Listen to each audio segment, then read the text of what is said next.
तो mid day prime में बात करते हैं चुनावी राज्यों की।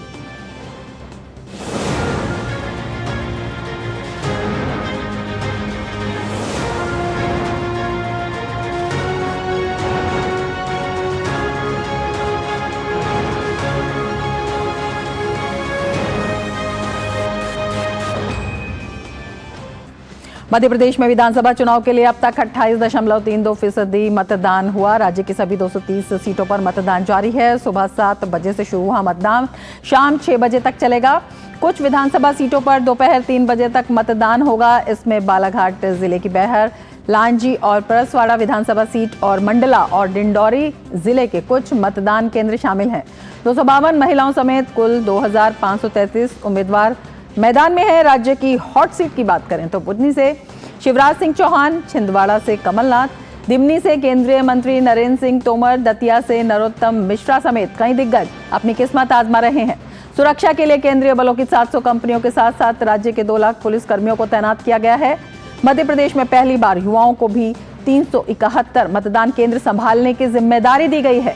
वहीं महिलाओं द्वारा संचालित 5160 पिंक बूथ और दिव्यांगों द्वारा संचालित 183 मतदान केंद्र भी हैं। इसके अलावा 3000 आदर्श मतदान केंद्र और 60 पर्यावरण अनुकूल यानी ग्रीन मतदान केंद्र भी बनाए गए हैं। और मध्य प्रदेश में विधानसभा चुनाव के लिए मतदान में राज्य के कद्दावर नेता भी भाग ले रहे हैं। मुख्यमंत्री शिवराज सिंह चौहान ने आज विधानसभा निर्वाचन के लिए सीहोर जिले के आदर्श मतदान केंद्र ग्राम जैत के शासकीय माध्यमिक शाला भवन में मताधिकार का उपयोग किया। माध्यमिक शाला जैत स्थित मतदान केंद्र में मुख्यमंत्री शिवराज सिंह चौहान ने अपनी पत्नी साधना सिंह समेत परिवार के अन्य सदस्यों के साथ मताधिकार का प्रयोग किया। मुख्यमंत्री शिवराज सिंह चौहान बुधनी सीट से उम्मीदवार हैं।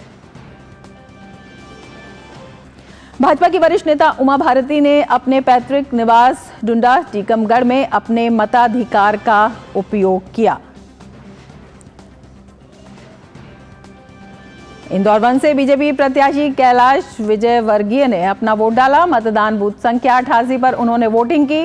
वोट डालने के बाद कैलाश विजयवर्गीय ने मतदाताओं से अपने घरों से निकलकर वोट डालने की अपील की।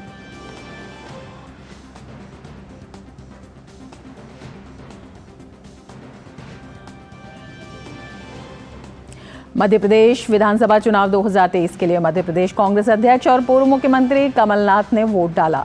पूर्व मुख्यमंत्री कमलनाथ मतदान करने से पहले शिकारपुर के मंदिर में पूजा करने पहुंचे। उनके साथ सांसद नकुल नाथ और पुत्र वधू प्रियानाथ भी मौजूद रहीं। इसके बाद उन्होंने छिंदवाड़ा जिले की सौंसर विधानसभा के ग्राम शिकारपुर के मतदान केंद्र में नकुलनाथ और प्रियानाथ के साथ मतदान किया।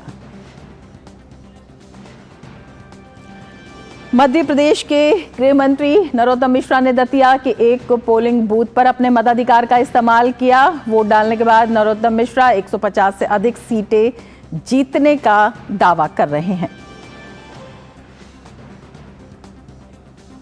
केंद्रीय मंत्री वीरेंद्र कुमार ने टीकमगढ़ की बूथ संख्या 74 पर अपने मताधिकार का इस्तेमाल किया।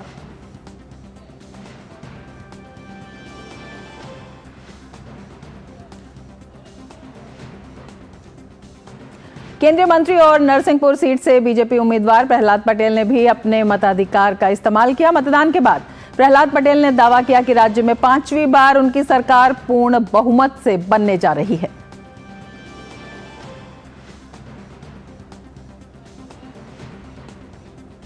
मध्य प्रदेश भाजपा अध्यक्ष और लोरमी से पार्टी के उम्मीदवार अरुण साव ने बिलासपुर के एक मतदान केंद्र पर अपना वोट डाला।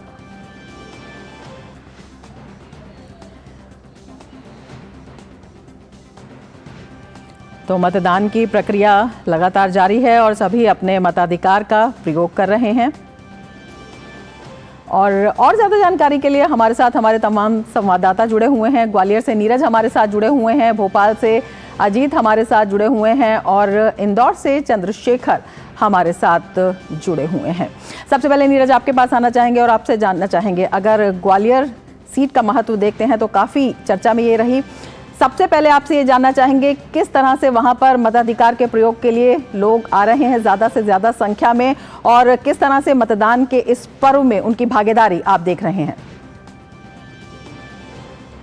देखिए रमा, जो हमें जानकारी मिल रही है पूरे मध्य प्रदेश की अगर हम बात करें तो 35% के आसपास जो मतदान है वो हो चुका है और अभी भी बड़ी संख्या में जो लोग हैं वो अपने मत का प्रयोग करने के लिए आ रहे हैं। क्योंकि दोपहर का समय है तो लोग लंच करने के बाद निकलेंगे। और इस समय रमा मैं बता दूं कि ग्वालियर के ग्रामीण इलाके में मैं खड़ा हुआ हूं और मेरे पीछे जो आपको पोलिंग स्टेशन दिखाई दे रहा है वो ग्वालियर ग्रामीण का है। अगर आप देखें कि ये चुनाव और ख़ास तौर से ग्वालियर संभाग इसलिए भी महत्वपूर्ण है कि ये संभाग ज्योतिरादित्य सिंधिया की जो राजनीतिक प्रतिष्ठा है उसके लिए भी ये चुनाव महत्वपूर्ण है। क्योंकि पिछली बार अगर आप देखें कि जयपुर और ये ग्वालियर और जो चंबल संभाग था उसमें सबसे ज़्यादा जो सीटें हैं कांग्रेस पार्टी ने 2018 में जीती थी और उसमें ज्योतिरादित्य सिंधिया की जो भूमिका है वो काफ़ी महत्वपूर्ण थी क्योंकि ज़्यादातर सीटों पर उनका प्रभाव था। तो क्या इस बार ज्योतिरादित्य सिंधिया चूँकि बीजेपी के साथ हैं तो क्या जो 2018 का जो प्रदर्शन है वो ऐसा प्रदर्शन दोबारा दोहरा पाएंगे? दूसरा, अगर आप मोटा मोटी पूरे चुनाव को देखें कि तमाम तरह के वायदे और तमाम तरह के मुद्दों पर ये चुनाव लड़ा जा रहा है और अभी भी जनता वोट कर रही है। कांग्रेस पार्टी ने जहां 11 गारंटियों का जिक्र किया, वहीं भारतीय जनता पार्टी भी तमाम जो अपने वायदे हैं और जो तमाम योजनाएं हैं उनको लेकर गई। लेकिन मैं जब खंडवा जा रहा था तो एक बड़ी महत्वपूर्ण चीज़ मुझे दिखाई दी, क्योंकि अगर कांग्रेस पार्टी के आधार को देखें तो बदलाव के आधार पर अगर जो जनता है वो वोट करेगी तो वो कांग्रेस पार्टी के लिए करेगी। लेकिन अगर भारतीय जनता पार्टी के लिए वोट करेगी तो उसकी जो लाडली योजना जो है, जो खासतौर से शिवराज सिंह चौहान की एक महत्वपूर्ण योजना है, उसके आधार पर भारतीय जनता पार्टी को यहाँ पर बढ़त मिल सकती है। क्योंकि जब हम खंडवा में जा रहे थे तो कुछ ग्रामीण महिलाएं निकलती हुई जा रही थी और वो ये कह रही थी, क्या शिवराज ने पैसा भेज दिया बैंक में? तो इस तरह के तमाम जो मुद्दे हैं वो दिखाई देंगे। कांग्रेस पार्टी भले ही जातिगत जनगणना की बात करती हो, लेकिन उसको भी पता है कि प्रधानमंत्री नरेंद्र मोदी की तमाम योजनाएं खासतौर से ग्रामीण और गरीबों को लेकर, तो जातिगत जनगणना उतना बड़ा मुद्दा नहीं बनेगी। दो मुद्दे हैं, या तो लाडली एक बड़ी भूमिका निभा सकती है क्योंकि 1 करोड़ से ज्यादा ऐसी महिलाएं हैं। जी नीरज, तमाम मुद्दे हैं, तमाम दावे हैं, तमाम वादे भी हैं। मतदाता किस तरह से इन पर विश्वास कर रहे हैं और मतदाता किस तरह से अपने मताधिकार का प्रयोग कर रहे हैं, अपने कर्तव्य का भी पालन कर रहे हैं, हम जानना चाहेंगे, हम देखना चाहेंगे। अगर आपके कैमरा पर्सन हमें दिखा पाए इस वक्त किस तरह से वहां पर मतदान के लिए लोग आए हुए हैं, किस तरह से मुद्दों के शोर में, किस तरह से वादों की भीड़ में वो अपने प्रत्याशी का चुनाव कर रहे हैं।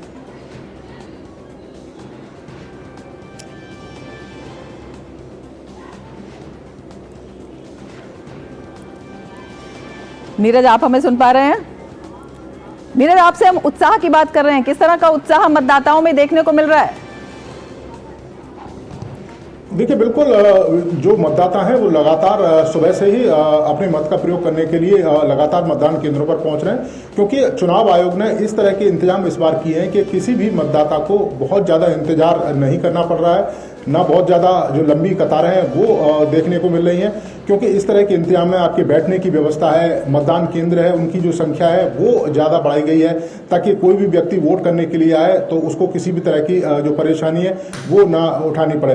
और 12 बजे तक, जैसा कि मैं बता रहा था, नीरज आप हमारे साथ बने रहे, 35% के आसपास मतदान।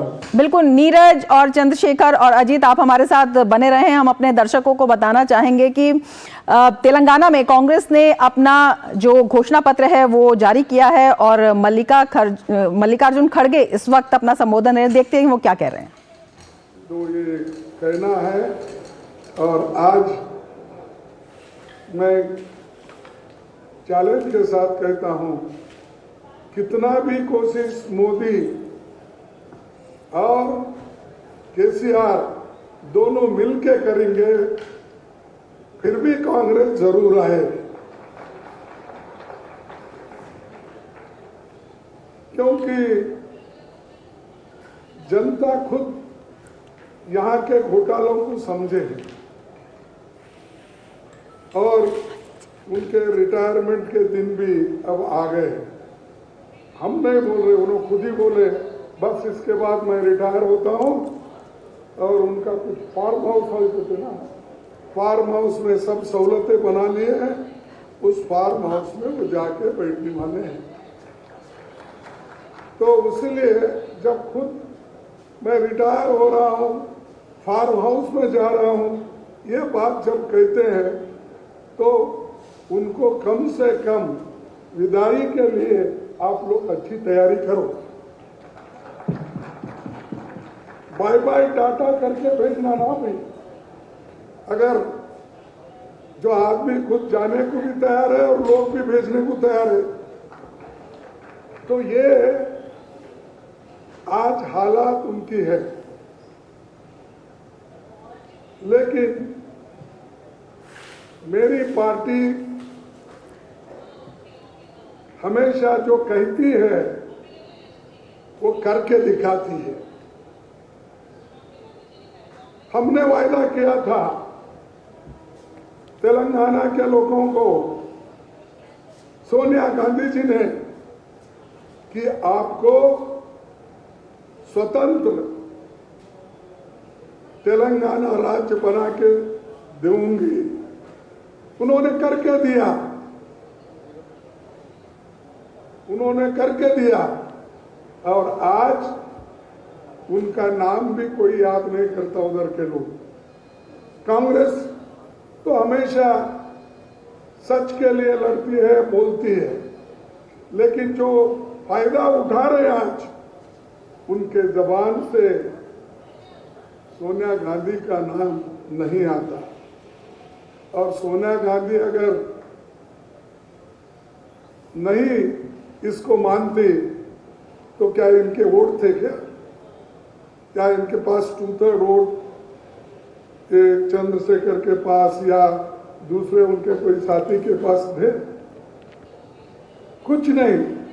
लेकिन जो आदमी, जो पार्टी उनके लिए, सारे जनता के लिए की है, याद तो करो जो त्याग करके, और बहुत से लोग नाराज थे कि जो ये नहीं करना बोल के, लेकिन उनकी नाराजगी को अलग रखकर सोनिया गांधी जी ने तेलंगाना बनाया।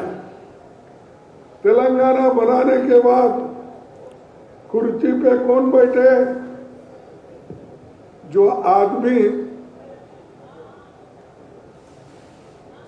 तेलंगाना बनाने के लिए उसके पास कोई शक्ति नहीं थी। अब ऐसा तो एजिटेशन पूरे तेलंगाना में बहुत लोग की है, बहुत लोग गोलियां खाई, लाठी खाए, मरे। उनके वजह से आखिरी में सोनिया गांधी जी ने मानकर ये तुम्हारे को आज तेलंगाना मिला है। तो इसका फायदा जनता की भलाई करने के बजाय सब लोग लूटते जा रहे। अब इरिगेशन में लूटना, सैंड में लूटना, माइनिंग में लूटना, कोयले में लूटना, कितने लूट करने के लिए आप तेलंगाना लिए क्या? तो तेलंगाना विधानसभा चुनाव के लिए कांग्रेस ने अपना घोषणा पत्र जारी कर दिया है और सीधा संबोधन आप देख रहे थे कांग्रेस अध्यक्ष मल्लिकार्जुन खड़गे का। और हम बात कर रहे हैं मध्य प्रदेश की और छत्तीसगढ़ की भी, जहां पर जो विधानसभा चुनाव का, अगर छत्तीसगढ़ की बात करें तो दूसरे चरण का वहां पर मतदान हो रहा है और मध्य प्रदेश में भी लगातार वोटिंग हो रही है। मध्य प्रदेश में हम अपने संवाददाताओं से बात कर रहे थे, छत्तीसगढ़ की बात भी बताएंगे, लेकिन मध्य प्रदेश से हमारे संवाददाता जुड़े हुए हैं। हमारे साथ भोपाल से जुड़े हुए हैं अजीत द्विवेदी और हमारे साथ चंद्रशेखर जुड़े हुए हैं इंदौर से। चंद्रशेखर, आपके पास आना चाहेंगे। इंदौर की अगर बात करें तो इंदौर कई मायनों में मशहूर है, ये अपने चटकारे के लिए मशहूर है और चटकारेदार बातें भी चुनाव प्रचार के दौरान खूब हुई। लेकिन अब किस तरह से जो मतदाताओं का उत्साह है उसके चटक रंग देखने को मिल रहे हैं?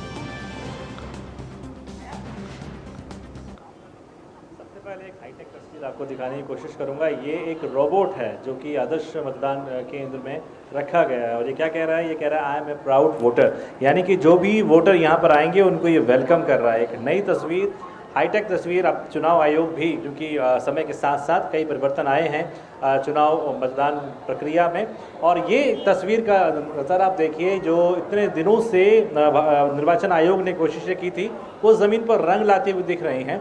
इंदौर में काफ़ी खचाखच भीड़ यहाँ पर है और जितने भी लोग हैं वो इस पोलिंग बूथ में आ रहे हैं और अपनी बारी का इंतज़ार कर रहे हैं। बड़े ही बेसब्री से ये इंतज़ार है कि वो अपने मताधिकार का प्रयोग करें। लोकतंत्र का ये उत्सव है, मतदाताओं का उत्सव है। आज वादे और प्रतिवाद संवाद जो भी था वो उसका प्रचार 2 दिन पहले थम गया और आज वोटर अपने मन में एक सोच के साथ आया होगा कि वो क्या अपनी नई सरकार या जो भी सरकार वो चुनकर लाता है वो सरकार क्या करे उनके लिए। ये तस्वीर जो है यह मैं आपको दिखाने की कोशिश कर रहा था और ये एक इंदौर का मॉडल पोलिंग बूथ है जहाँ पर तमाम सुविधाएं वोटरों के लिए भी चुनाव आयोग ने दी हैं। मतदाता बेहद ख़ास है आज के दिन और इसीलिए तमाम रंगोलियाँ यहाँ पर सजाई हैं, सजावटें की हैं, ज़रूरी चीज़ें जो हैं वो भी यहाँ पर रखी गई हैं। जो माताएं आ रही हैं जिनके बच्चे हैं उनके लिए फीडिंग रूम यहाँ पर बनाया गया है, हेल्थ सर्विस यहाँ पर है, पानी की सुविधा हो, खाने की सुविधा हो, बैठने के लिए जो बुज़ुर्ग लोग आए हैं व्हील चेयर की सुविधा यहाँ पर है, हाईटेक यहाँ पर डिजिटल जिस तरीके से यहाँ पर एक साइनिंग बोर्ड लगाया है जहाँ पर मतदाता साइन करता है और उनकी डिजिटल फ़ोटो खींच के आती है और एक प्रमाण पत्र उनको मिलता है। तो ये एक रंग है चुनाव का जो मैं आपकी तरफ पहुंचाने की कोशिश कर रहा हूं इसमें रमा। बिल्कुल चंद्रशेखर, आपने उत्साह तो दिखाया लेकिन आपसे ये भी जानना चाहेंगे, जिस तरह से आपने बात की है, कौन कौन से ऐसे मुद्दे हैं जो मतदाताओं के मन में हैं?